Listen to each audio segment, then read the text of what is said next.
My cousin texted, "Your stalker ex was just released from prison and has your address." I stared at the message for 30 seconds before my hands started shaking so badly I almost dropped my phone. Marcus.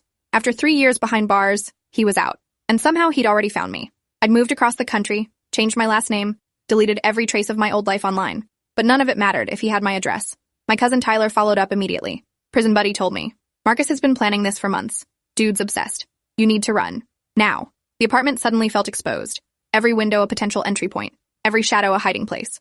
I grabbed my laptop and started searching for flights out of the city, my cursor hovering over destinations that were far enough away but close enough to drive back if needed. But where could I go that Marcus wouldn't eventually find me? He'd tracked me down before when I thought I was safe. 3 years ago, I'd gotten a restraining order after he broke into my apartment and waited in my bedroom closet for 6 hours until I came home from work. The look in his eyes when I found him sitting on my bed, holding my favorite sweater, still haunted my nightmares. He'd been calm, almost gentle, as he explained how we belonged together and how I'd understand eventually if I just stopped fighting what was meant to be. The police had arrested him that night, but Marcus had violated the restraining order 17 times in the following months, showing up at my job, following me to the grocery store, leaving gifts on my car windshield with notes about how patient he could be. The final incident happened when I was having dinner with friends at a restaurant downtown. Marcus had somehow gotten a job as a delivery driver just so he could walk into the restaurant and approach our table. He'd knelt down beside my chair and proposed with a ring he'd made from braided prison commissary bags, speaking loudly enough for the entire restaurant to hear about how our love had survived his temporary absence. The other diners had thought it was romantic until they saw my face. My friend Rebecca had called 911 while Marcus continued his speech about destiny and soulmates. When the police arrived, he'd calmly handed over the ring and told them he understood I needed more time to process my feelings. That was the incident that finally got him 3 years in state prison for stalking and violating a protective order. 3 years that I'd used to build a new life in Seattle, thinking distance and time would keep me safe. I called Tyler back immediately. How did he get my address?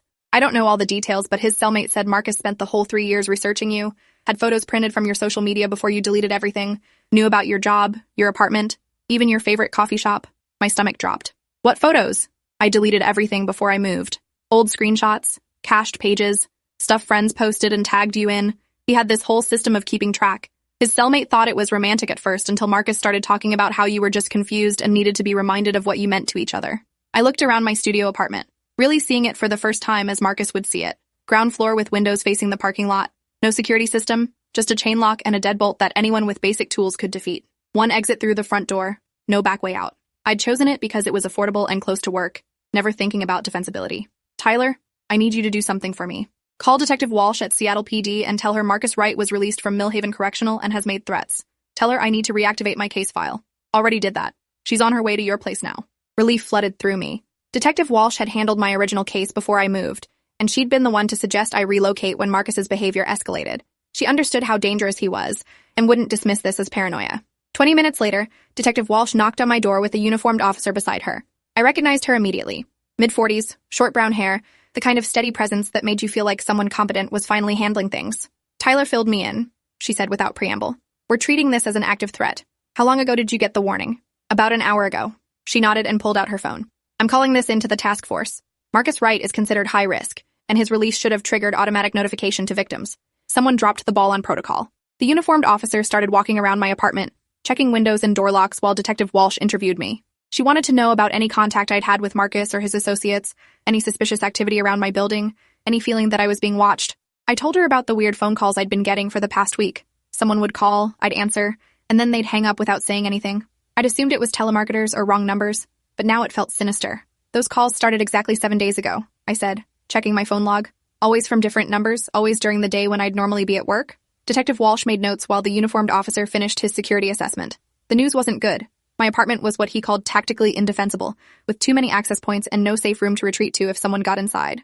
You can't stay here tonight, Detective Walsh said firmly. We're going to set up surveillance on the building, but Marcus is smart and patient. He'll wait until we're not watching, then make his move. Where am I supposed to go? I can't afford a hotel indefinitely. There's a safe house program for high-risk domestic violence cases. It's not luxurious, but it's secure and confidential. Can you pack a bag quickly? I threw essentials into my largest suitcase while the officers waited. Changes of clothes, toiletries, my laptop, important documents, the pepper spray Detective Walsh had given me 3 years ago that I'd carried every day since. As I packed, my phone buzzed with a text from an unknown number. Welcome home, beautiful. I missed you so much. My hands started shaking again as I showed the message to Detective Walsh. She immediately called it in to her tech specialist and had me forward the number for analysis. This confirms he's actively monitoring you, she said. The timing isn't coincidental. He sent this right as we were discussing moving you to safety. The safe house was a nondescript duplex in a residential neighborhood 30 minutes outside the city. No signs, no obvious security features, just a normal-looking home on a quiet street. But when Detective Walsh knocked on the door, I noticed the reinforced frame and multiple deadbolts. A woman in her 50s answered, introducing herself as Linda, the house coordinator. She had the weathered look of someone who'd seen too much but still cared enough to help. "We have protocols here that keep everyone safe," Linda explained as she showed me to a small room with a twin bed and a dresser. "No contact with outside people unless cleared through me first. No social media, no posting photos, no sharing this address with anyone." The room was basic but clean, with heavy curtains and a window that had bars disguised to look decorative. Linda handed me a prepaid phone and explained that my regular phone would need to stay turned off except for essential calls made through their secure system. "Marcus is technologically sophisticated," Detective Walsh had warned me. "He can track your phone's location, monitor your calls, even access your photos and messages if he's installed spyware. We're treating this like he has full access to your digital life." That first night in the safe house, I lay awake listening to every sound. The house had 3 other women staying there, each with their own horror story of escalating violence and failed legal protection. We didn't share details, but the understanding between us was immediate. We all knew what it felt like to be hunted by someone who claimed to love us. Linda had installed a check-in system where each resident had to verify they were safe every few hours by pressing a button in their room. If someone missed 2 check-ins, armed security would respond immediately. It was both reassuring and terrifying to need that level of protection. Detective Walsh called the next morning with an update that made my blood run cold. "We found Marcus's car parked 3 blocks from your apartment building. He's been there since yesterday afternoon, just watching and waiting." "Is he still there?" "No, the car's gone now. But we found something in the vehicle when we towed it." She paused. "Photos of you, taken recently. You walking to work, coming out of your building, at the coffee shop on 5th Street. He's been surveilling you for at least 2 weeks." The photos proved that Marcus had found me long before Tyler's warning. He'd been watching, learning my routines, planning his approach. The sick feeling in my stomach intensified as I realized how exposed I'd been, going about my daily life while a predator studied my every move. "There's more," Detective Walsh continued. "We found a journal in his car. Detailed entries about your daily schedule, descriptions of your clothes, speculation about your relationships with coworkers and neighbors. He's been building a psychological profile of your current life." "What kind of speculation?" "He's convinced you're being controlled or manipulated by other people. The journal entries suggest he believes you want to reconcile but can't because of outside influence. He's identified several people he considers threats to your relationship." My mouth went dry. "What kind of threats?" "Your boss? Your downstairs neighbor who you sometimes talk to? The barista at your coffee shop who knows your name?" Marcus has detailed descriptions of all of them and notes about how to remove their influence from your life. The scope of Marcus's obsession was staggering. He wasn't just focused on me. He'd built an entire conspiracy theory about who was keeping us apart. In his mind, I was a victim who needed to be rescued from the people manipulating me. That level of delusion made him infinitely more dangerous because he genuinely believed he was saving me rather than terrorizing me. "Detective, I need to warn my coworkers. If he thinks they're threats." "Already on it. We've notified your employer and recommended enhanced security at your workplace. Your boss is cooperating fully with our protective measures." Linda knocked on my door that afternoon and said I had a visitor in the common room. Detective Walsh was there with a woman I didn't recognize. Blonde, maybe 40, with the kind of sharp intelligence that suggested law enforcement training. "This is Agent Coleman from the FBI," Detective Walsh said. "Marcus's case has been elevated to federal level due to his pattern of interstate stalking and the sophisticated nature of his surveillance methods." Agent Coleman sat down across from me with a thick file. "We've been tracking Marcus Wright for longer than you might expect. This isn't his first victim." My heart stopped. "What do you mean?" "Marcus has a pattern. He fixates on a woman, escalates to criminal behavior, gets incarcerated, then uses his time in prison to plan his next approach. You're the 4th woman he's targeted over the past 12 years. She opened the file and showed me photographs of 3 other women. Different ages, different appearances, but all sharing a general resemblance to me. Dark hair, similar build, the kind of quiet confidence that apparently triggered Marcus's obsession. "What happened to them?" I asked, though I wasn't sure I wanted to know. "The first woman, Sarah, moved to Canada and changed her identity completely. No contact for 8 years, which we consider a success. The second, Jennifer, wasn't as lucky. Marcus found her after his first release and escalated to physical violence. She survived but has permanent injuries." Agent Coleman turned the page to show me a police report with photos that made me feel sick. "The third woman, Amanda, disappeared entirely. We suspect Marcus abducted her, but we've never been able to prove it or locate her remains." The room felt too hot and too cold at the same time. I was part of a pattern, a type that triggered something dangerous in Marcus's psychology. The personal connection I'd thought we had was an illusion. I was just the latest version of an obsession he'd been refining for over a decade. "The good news," Agent Coleman continued, "is that we've learned from the previous cases. We know his methods, his escalation patterns, his psychological triggers. This time, we're getting ahead of him instead of reacting to his moves." "What does that mean?" "It means we're going to catch him in the act instead of waiting for him to hurt you. But it requires your cooperation with an operation that has some risk." Detective Walsh leaned forward. "We want to use you as bait." The plan they outlined was terrifying but logical. I would return to my normal routine while being monitored by an undercover task force. When Marcus inevitably made his move, they'd arrest him with enough evidence to ensure he stayed in prison permanently. "He's expecting you to run or hide," Agent Coleman explained. "When you don't, when you appear to be living normally, it will trigger his need to make contact. His pattern suggests he'll try to approach you directly within 72 hours. And if something goes wrong, if he gets to me before you can stop him, that's why we have safeguards in place. You'll wear a GPS tracker and a panic button. Undercover agents will be positioned at your apartment, your workplace, and everywhere in between. You'll never be alone, even when you can't see the protection. Detective Walsh handed me a small device that looked like a fitness tracker. This sends an instant alert to our tactical team if you press it. Response time is under 90 seconds anywhere in the city. Linda provided a different perspective when I asked her opinion later. I've seen a lot of women go through this program, she said while we sat in the kitchen drinking coffee. The ones who take control of the situation usually do better than the ones who just keep running. But you need to understand that either choice has risks. What would you do? I'd ask myself one question. Do I want to spend the rest of my life looking over my shoulder? Or do I want to end this definitively? Because Marcus isn't going to stop. Prison didn't cure his obsession. It just gave him time to plan better. That night, I called my sister in Portland and explained the situation. She immediately offered to drive up and stay with me, but I told her that would just put her in danger too. Marcus had identified anyone he considered an influence in my life as a potential target. This is insane, she said. You shouldn't have to risk your life to stop some psycho who can't take no for an answer. I know, but the alternative is running forever, and he's proven he can find me no matter where I go. We talked for an hour, and by the end of the call, she understood why I needed to try the FBI's plan. Not because it was safe, but because it was the only path that might actually end the nightmare instead of just postponing it. The next morning, I moved back into my apartment under full surveillance protection. Agent Coleman's team had installed hidden cameras throughout the building and positioned undercover agents in strategically selected units. My upstairs neighbor was actually a federal agent, as was the maintenance worker who'd been fixing things around the complex all week. I went back to work at the accounting firm where I'd been employed for 8 months. My coworkers had been briefed about the security situation and told to immediately alert management if anyone asked questions about me or seemed to be watching the building.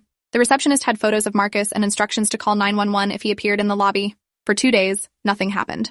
I followed my normal routine: work, grocery store, coffee shop, gym, while knowing that trained agents were watching my every move. The GPS tracker felt heavy on my wrist, a constant reminder that I was bait in a trap designed to catch a predator. On the third morning, Agent Coleman called while I was getting ready for work. He made contact with your landlord last night, posed as your brother, and said he was planning a surprise visit. Asked for your apartment number and whether you lived alone. What did my landlord tell him? Nothing, thankfully. Your landlord knows about the security situation and immediately called our hotline. But Marcus now knows exactly where you live and that you're not hiding. The end game was starting. Within hours, Marcus would probably make his move.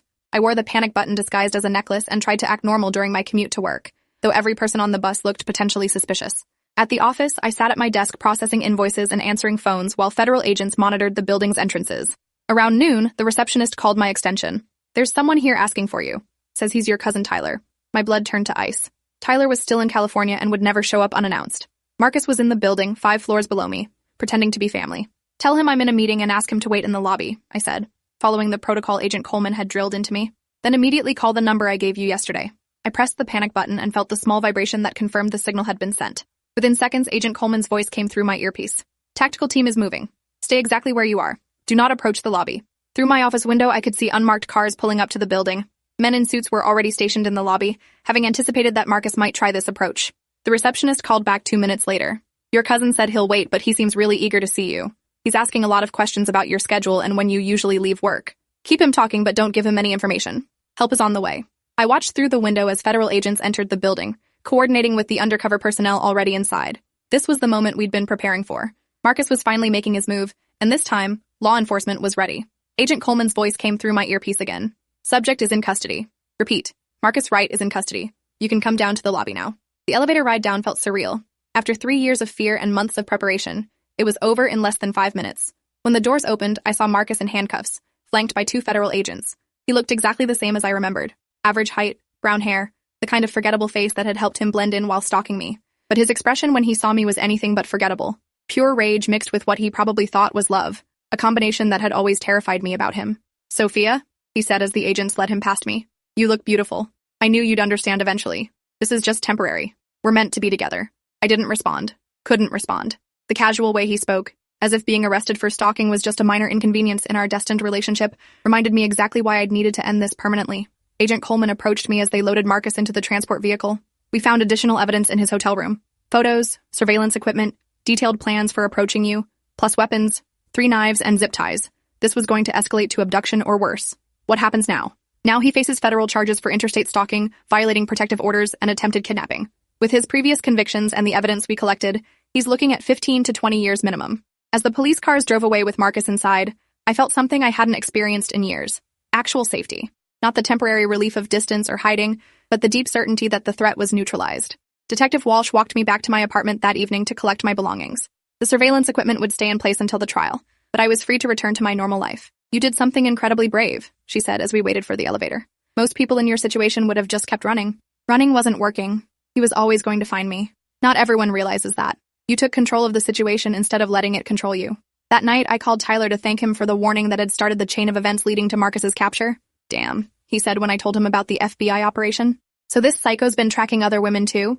For 12 years, apparently. I was just the latest target. Jesus. You know what this means, right? You probably saved whoever he would have gone after next." I hadn't thought about it that way, but Tyler was right. By agreeing to the federal operation, I'd not only ended Marcus's threat to me, but prevented him from victimizing other women in the future. Agent Coleman called a week later with updates on the case.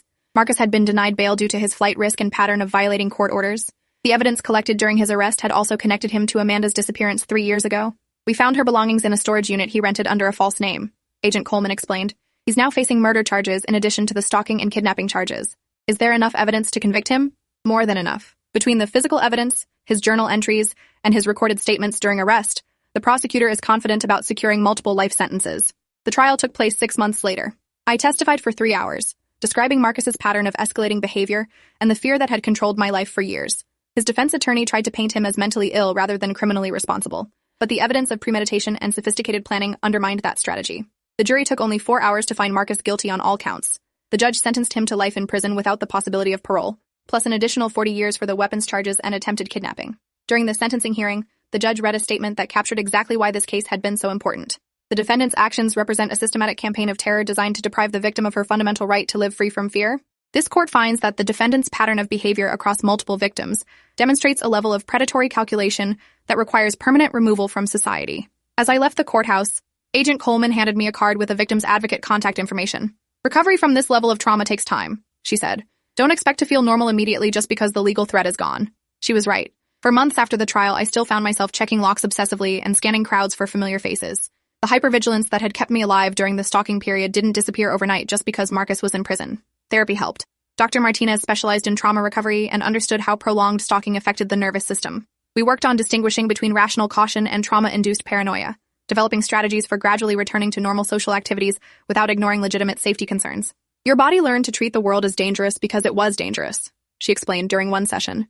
"Now we need to teach it that the specific threat is gone while maintaining appropriate awareness of your surroundings." The process took over a year, but eventually I stopped jumping at unexpected sounds and learned to enjoy activities like evening walks and spontaneous social plans that had been impossible during the stalking period. I kept working at the accounting firm, and my coworkers gradually stopped treating me like a fragile victim who might shatter at any moment. The office security measures installed during the Marcus crisis became permanent features, benefiting everyone's safety. My boss eventually promoted me to senior accountant, citing my composure under pressure as evidence of strong leadership potential. 2 years after Marcus's conviction, I started dating again. It was terrifying at first. How do you trust someone new when you've experienced such a complete betrayal of trust? But Dr. Martinez helped me understand that Marcus's behavior was an extreme aberration, not representative of normal human relationships.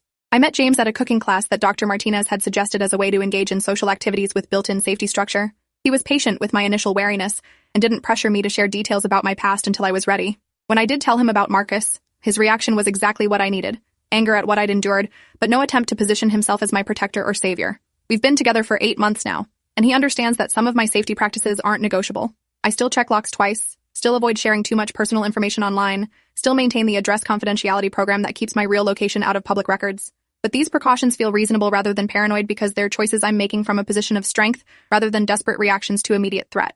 Agent Coleman calls every few months to update me on Marcus's status. He's been placed in maximum security and has been written up multiple times for attempting to access internet privileges and pressuring other inmates to make phone calls on his behalf. Prison hasn't cured his obsession, but it has contained it permanently. "He still talks about you," Agent Coleman told me during her last call. "Still believes you'll visit him eventually. Still convinced this is all a misunderstanding that will get resolved. Does that worry you?" "Not in terms of immediate danger. He's never getting out, and the prison monitors all his communications, but it confirms that we made the right choice pursuing life sentences. His delusions haven't faded at all. 3 years later, I can finally say that my life belongs to me again. I travel without constantly checking over my shoulder. I use my real name on restaurant reservations. I post occasionally on social media, though I'm still careful about location information and personal details. The trauma left permanent changes in how I navigate the world, but those changes feel like wisdom rather than damage. I volunteer now with a victim advocacy program, helping other stalking survivors understand their legal options and safety resources. Many of them are where I was 5 years ago. terrified, isolated, convinced that they're powerless against someone who refuses to accept rejection. I share my story not to minimize their fear, which is completely justified, but to demonstrate that even the most persistent and sophisticated stalkers can be stopped with the right combination of legal action, law enforcement cooperation, and personal courage. The hardest part for most survivors to accept is that taking control requires temporarily increasing risk in order to eliminate the threat permanently. It's counterintuitive. Everything in your body screams to run and hide when you're being hunted. But sometimes the bravest thing you can do is stop running and force the confrontation on your terms, with professional protection in place. Detective Walsh, who stayed in touch even after the case closed, summed it up perfectly during our last conversation. You turned yourself from victim to survivor to advocate. That progression takes incredible strength, and it gives hope to other people facing similar situations. Last month, I got a letter from Sarah, the first woman Marcus had stalked 12 years ago. She'd read about the case in the news and wanted to thank me for finally stopping him. Her letter described years of moving, changing names, living in constant fear of discovery. She'd built a good life in Canada, but always with the knowledge that Marcus was still out there, potentially hunting her. Reading about his conviction felt like being released from a prison I didn't even realize I was still in, she wrote. For the first time in over a decade, I can stop looking over my shoulder. Thank you for having the courage to end this nightmare for all of us. That letter reminded me why the FBI operation had been worth the risk. It wasn't just about my safety. It was about breaking a cycle of violence that had destroyed multiple lives over more than a decade. By refusing to keep running, I'd not only reclaimed my own life, but prevented Marcus from continuing to terrorize other women. Sometimes the most important battles are the ones we fight not just for ourselves, but for the people who come after us. The scar tissue from trauma doesn't disappear, but it can become a source of strength rather than shame. Every day I live freely is a victory over the person who tried to steal my autonomy and reduce me to an object of obsession. That's worth celebrating, and it's worth sharing with anyone else who needs to hear that even the most terrifying situations can have endings where the good guys win. Sometimes the most dangerous decision is also the only one that leads to real freedom. Comment below and subscribe if you want more stories about people who took control when the system couldn't protect them.